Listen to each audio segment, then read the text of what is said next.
Bob, this is Gene, and I'm on the surface. And as I take man's last step from the surface, back home for some time to come, but we believe not too long into the future, I'd like to just let what I believe history will record, that America's challenge of today has forged man's destiny of tomorrow. And as we leave the moon in Taurus literal, we leave as we came, and God willing, as we shall return, with peace and in hope for all mankind. Godspeed, the crew of Apollo 17. Astronaut Gene Cernan's final words as the last person on the moon express hope and desire for returning to the moon in the near future. These words were spoken over 50 years ago in December of 1972. Why, right after the greatest space missions in human history, did we suddenly stop? Even today, we have much more advanced technology. SpaceX is catching rockets. Companies are getting ready to launch commercial space stations. The ISS has had astronauts on it at all times for the past 25 years. I could go on. We've made it so far, but we also seem to have regressed. We still send unmanned satellites and probes to the moon, but no people for half a century. What's keeping us away? Did we find aliens? Does the prevalence of lactose intolerance make it difficult to find astronauts capable of landing on a giant ball of cheese? Does the moon actually exist? I don't believe in the moon, so I feel you. What? Did we just forget how to go to the moon? So, there are many legitimate reasons why we haven't gone back. First, let's look at the end of the Apollo program, so the most recent time that we've been to the moon. Apollo 17 was the final mission, but initially Apollo 18, 19, and 20 were planned. However, the climate in the US at the time was an absolute nightmare. The Vietnam War was a mess, and the public sentiment was turning against it, as well as the environmental concerns and economic problems that soured the public's view of the Apollo program. People started to see the program as a waste of money that could be put towards other problems. The budget was slowly whittled away, and NASA was forced to cancel missions after Apollo 17. On top of that, the political situation that created the perfect storm for the Apollo program was fading. The space race against the Soviet Union allowed NASA to take a chunk of the budget and push hard for a lunar landing. In the book Apollo 8 by Jeffrey Kluger, he recounts what astronaut Frank Borman's son would say when asked about his father risking his life in space. Ed would remind them who they're talking about. "Dad's in the Air Force," he'd say. "Lieutenant Colonel, there's a Cold War going on." Their father, off fighting that war, would have approved. The space race was seen as a battle in the Cold War, but that battle was ending and the US had won, so it was time to move on. As the Royal Museum's Greenwich says, Apollo 11 was a political statement in the midst of the space race, and once it had been made, the necessity for more missions to the moon was gone. NASA pivoted to focus on the space shuttle and the ISS, and the Apollo program was finished. So the next real interest in manned lunar landings was in the George H.W. Bush administration, where NASA estimated that it would cost around $500 billion. So the next attempt was with George W. Bush, where NASA planned to create the Constellation program after the completion of the ISS and the end of the shuttle program.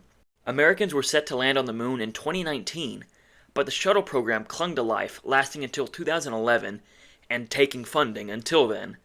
The Constellation program then went over budget and was behind schedule until Obama eventually canceled it. These modern political games are also another reason why we haven't been back to the moon. Each administration has different space priorities, but programs take multiple presidencies to be planned and built. This means that as presidents come and go, plans are changed and scrapped, which actually gets us to the modern attempt at going to the moon. Obama had plans for an unmanned spacecraft to land on a nearby asteroid, steal a big boulder from it, tow it into orbit around the moon, and then have astronauts come and explore it and take samples. However, after Obama left office, Trump came in and converted the mission into the Artemis Program, which plans to land Americans on the moon. And luckily, when Biden came in, he left the program untouched, and so now Trump is back and will obviously support his program. But even with presidential support, the political situation still isn't ideal among the people. During the Apollo program, only 53% of people surveyed said they felt the missions were worthwhile. A 2023 Pew Research poll found that only 12% of Americans surveyed thought that NASA should prioritize human lunar missions.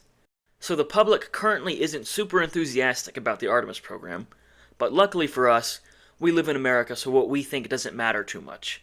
So we are going back to the moon, but what's taking so long? The first answer to that is the one that we all dread. It's the one thing that everybody loves, but also ruins everything. Money! Remember that really cool thing we did that one time? Well, why don't we do it anymore? Money. During the Apollo program, NASA took around 4% of the federal budget. Today, NASA gets 0.36%, or about $25 billion, which is much lower than during the Apollo program. The Artemis program is expected to cost around $93 billion by the end of 2025, while the Apollo program costed $257 billion in today's money. So Artemis's cost will surpass $93 billion, but will still likely be less costly than Apollo. However, NASA received more money adjusted for inflation during the time of the Apollo program, and was able to use more of that money on the Apollo program. Today, NASA receives less money and more of it goes elsewhere, so while Artemis will likely be cheaper, it's also receiving less financial support. But now the Artemis program is moving forward regardless of cost, so what's taking that so long? Right now, a major issue is how complex the Artemis program is. Artemis isn't just planning to send people to the moon, it's also looking to establish a base. As astronaut Chris Hadfield said, a permanent human research station on the moon is the next logical step. According to Business Insider, this base could store fuel, house space telescopes, help solve scientific problems, and potentially create an economy based on space tourism, and quote, make it easier to live on Mars. I guess they mean in a sense that the same technology could be applied to a Mars mission? I don't know, but how will Artemis set up this base? As I mentioned, Artemis 1 was an uncrewed mission that orbited the moon and returned, lasting 25 days in late 2022. While it was uncrewed, it did have mannequins with sensors on board, as well as Snoopy and Shaun the Sheep. Artemis 2 is supposedly soon, with launch dates as early as February 2026. But we all know that the P in NASA stands for punctual. But that's fine, I'd rather have delays than disasters. So Artemis 2 is a crewed moon flyby that will last 8 to 10 days and collect more data and information on the equipment. It will also be the first manned use of the SLS rocket and Orion space capsule. Then Artemis 3 will be a 30-day trip and will have the first human landing on the moon since 1972. On this trip, the capsule will dock with the Human Landing System, which they will then use to land on the moon, as the name suggests. The astronauts will live out of the HLS and will spend a week on the moon, including visiting the South Pole for the first time. Between Artemis 3 and 4, the first parts of the modular space station called Gateway will be launched into orbit around the moon. These modules will be the Habitation and Logistics Outpost, or HALO, and the Power and Propulsion Element, or PPE. Artemis 4 will bring the IHAB module up to Gateway, which is the main living area for the astronauts, including space for experiments and equipment. On this mission, astronauts will again spend a week on the moon, but this time will return with physical samples. Artemis 5 will deliver the Lunar View module to the Gateway. Again, they'll put together Gateway like some Lego, and then go to the moon and come back. It's starting to get boring now, isn't it? Can you guess what Artemis 6 will do? That's right, bring up some module, stick it all together, take a quick lunar vacation, and then come back. So all of this is to say, we didn't forget how to go to the moon. We just had to wait a bit, 50 years, for the perfect political, financial, and technological storm to allow us to go back.